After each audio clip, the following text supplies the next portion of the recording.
Population ecology में हम characters of population ecology को स्टडी कर रहे थे। उसमें हमने बहुत सारे करेक्टर्स देखे, जैसे नेटिलिटी देखा, मोर्टिलिटी देखा, एज पिरामिड देखा, ठीक है ना। और आज हम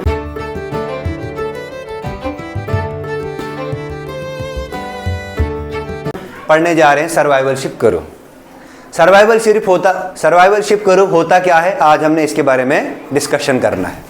सपोज करो हमारे पास एक ह्यूमन पॉपुलेशन है, हमारे पास ह्यूमन पॉपुलेशन है। एक पॉपुलेशन मैं इंसेक्ट की ले रहा हूं और एक मैं रैबिट की पॉपुलेशन ले रहा हूं। ये अपने रिप्रोडक्टिव सीजन्स में कितने प्रोजेनीज प्रोड्यूस कर रहे हैं। सपोज करो ह्यूमन जो है, ह्यूमन एक रिप्रोडक्टिव सीजन्स में लेट्स सपोज 100 प्रोजेनीज प्रोड्यूस कर रहा है। एक इंसेक्ट जो है वो अपने रिप्रोडक्टिव सीजन्स में लेट्स सपोज 1000 प्रोजेनीज प्रोड्यूस कर रहा है, ठीक। और एक रैबिट जो है वो लेट्स सपोज अपने रिप्रोडक्टिव सीजन्स में अपनी 50 प्रोजेनीज जो है वो प्रोड्यूस कर रहा है, ठीक है।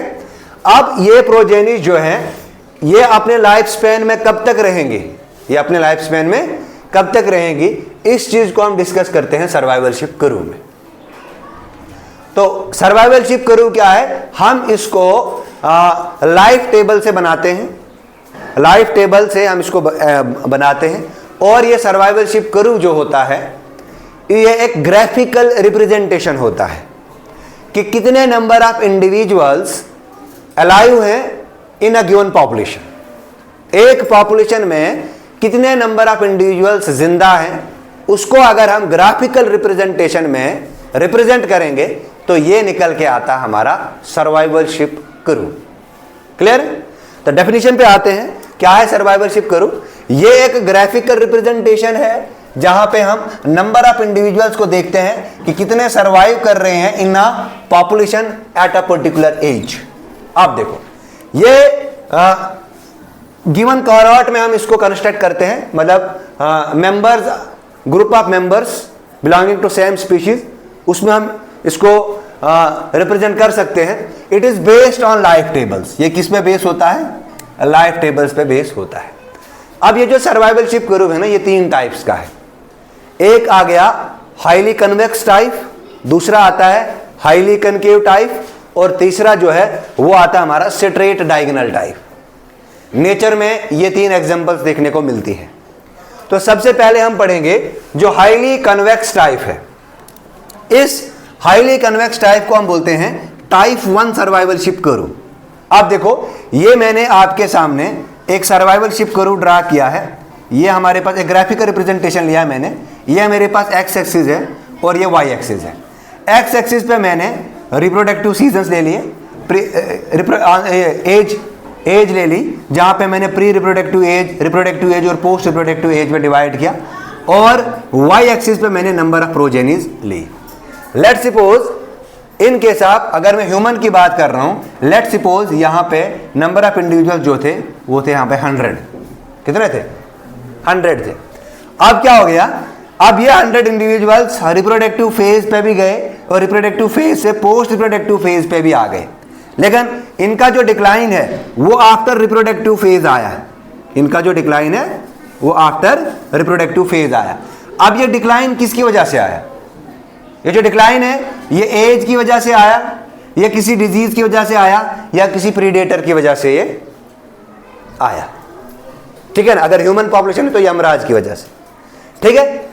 अब यहां पे क्या होता है, ये हाईली कन्वेक्स है, ये इसकी जो शेप है वो कन्वेक्स टाइप है ना, और इसीलिए इसको बोलते हैं हाईली कन्वेक्स टाइप। इसमें जो इन्फेंट मोर्टिलिटी रेट है, यानी कि जुवेनाइल मोर्टिलिटी रेट जो है वो बहुत कम होता है, बहुत कम, जुवेनाइल स्टेज में बहुत कम डेथ होती है।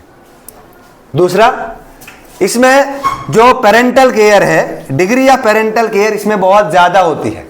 डिग्री ऑफ पेरेंटल केयर जो है इसमें हाई रहती है ड्यू टू सैचुरेटेड एनवायरनमेंट। अब सैचुरेटेड एनवायरनमेंट क्या है, एक ऐसा एनवायरनमेंट जहां पे हमने कंपटीशन करना होता है, जहां पे डिजीज का प्रेशर भी है, जहां पे प्रीडेटर के अटैक भी है, जहां पे क्लाइमेटिक कंडीशन एडवर्स है। ऐसे वाले एनवायरनमेंट को कहते हैं सैचुरेटेड एनवायरनमेंट, ठीक है। अब यहां पे क्या कहता है, यहां पे जो नंबर ऑफ प्रोजेनिस प्रोड्यूस करेंगे वो बहुत कम होगी।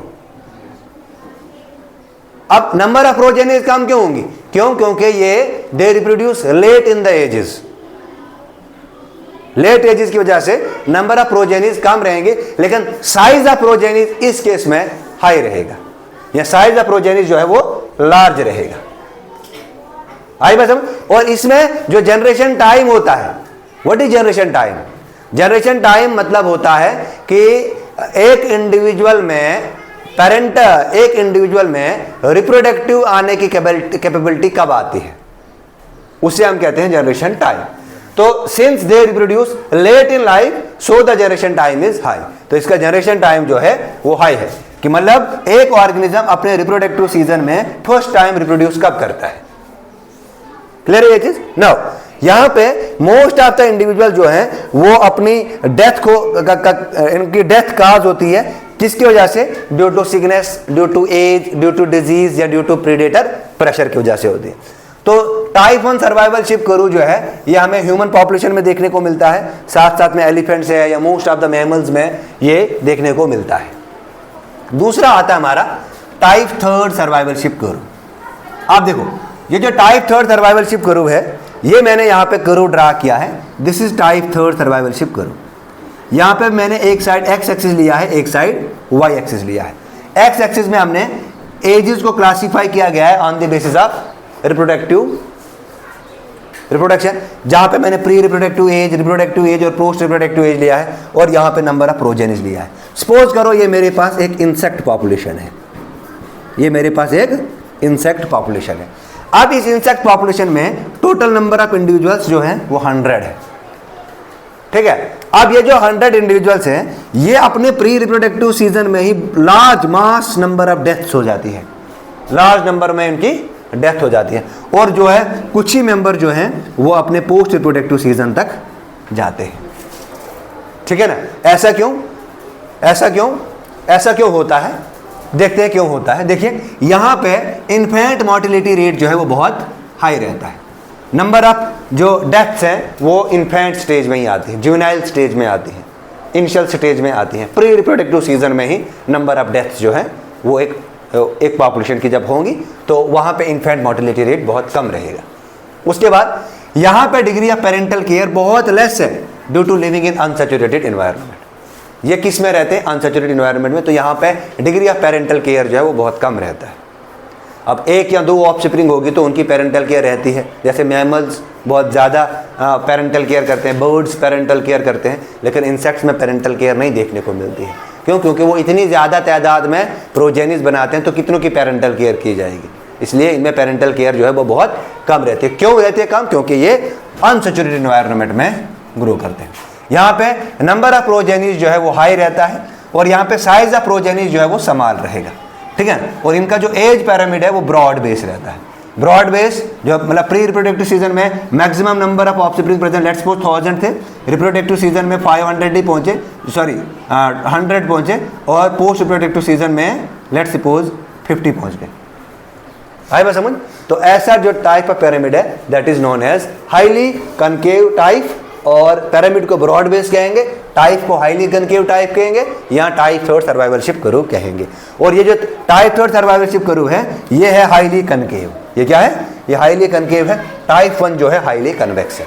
नाउ अब हम पढ़ते हैं next, that is type 2 survivalship curve. ये जो टाइप 2 सर्वाइवलशिप कर्व है, इस टाइप 2 सर्वाइवलशिप कर्व को हम एक नाम और देते हैं, इसको कहते हैं स्ट्रेट डायगोनल कर्व। क्या कहते हैं इसको? इसको हम कहते हैं स्ट्रेट डायगोनल कर्व। अगर मैं इस स्ट्रेट डायगोनल कर्व को ड्रा करूं, लेट्स सपोज ये मैंने बना दिया एक्स एक्सिस और ये मेरे पास है वाई एक्सिस, ठीक है। तो स्ट्रेट डायगोनल कर्व कुछ ऐसे आएगा, ठीक है। ये आ गया हमारे पास स्ट्रेट डायगोनल कर्व। और ये जो स्ट्रेट डायगोनल कर्व है ऐसा किस में देखने को मिलता है? स्ट्रेट डायगोनल कर्व यहाँ पे याद रखना, इन केस ऑफ दिस, यहाँ पे सर्वाइव होने की प्रोबेबिलिटी भी 50% है और डेथ होने की प्रोबेबिलिटी भी 50% है। मतलब यहाँ पर इक्वल चांस है, डेथ होने का भी इक्वल चांस है और सर्वाइव रखने का भी इक्वल चांस है, ठीक है ना। और ऐसा कब कहाँ पे देखने को मिलता है, ऐसा ऑर्गेनिज्म जो है जहाँ पे हाई प्रीडेटर प्रेशर हो, वहाँ पे ऐसा ग्राफ हमने देखने को मिलता है। ऐसा किस किस के केस में होता है, रैबिट वाले केस में होता है, स्मॉल मैमल्स में होता है, माइस में होता है, मैनी बर्ड्स बटरफ्लाई में ऐसा देखने को मिलता है, ठीक है। और अगर आपको एक ग्राफ आया तो वहां पे आपको इंडिकेट करना है कि बताओ जी ये वाला ग्राफ कौन सा है, तो आप आसानी से बताने चाहिए आप, ठीक है ना। तो देखो एक ग्राफ बनाऊंगा आपके सामने में, तो आपने बताना है ये कौन सा ग्राफ है। लेट्स सपोज ये हमारे पास y एक्सिस आ गया और ये हमारे पास ये x एक्सिस है और ये y एक्सिस है, ठीक है। लेट्स सपोज हमारे पास जो एक ग्राफ बना, ये इधर मैं लिख देता हूँ, ये मेरे पास प्री रिप्रोडक्टिव सीजन है या प्री रिप्रोडक्टिव एज है, ये मेरे पास रिप्रोडक्टिव एज है और ये मेरे पास पोस्ट रिप्रोडक्टिव एज है। यहाँ पे नंबर ऑफ प्रोजेनीज है, ठीक है। सपोज करो ये ग्राफ जो है ये वाला ग्राफ आया, ठीक है। दिस इज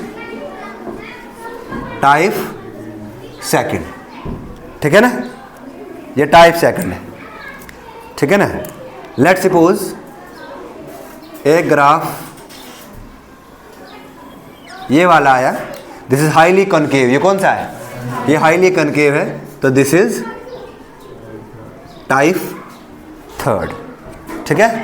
लेट्स सपोज एक ग्राफ ये आ गया, this is highly convex, this is type 1 graph, है ना। यहाँ पे आ सकता है टाइप 1 में आप लिख सकते हो ह्यूमन, टाइप सेकंड में थर्ड में लिख सकते हो आप इंसेक्ट, और टाइप सेकंड में लिख सकते हो आप रैबिट या मैनी बर्ड्स, यहाँ, ठीक है ना। आई बात समझ, अगर ऐसा देखने को मिलेगा तो ये एक सर्वाइवलशिप ग्राफ है, ठीक है, समझ आया। Thank you.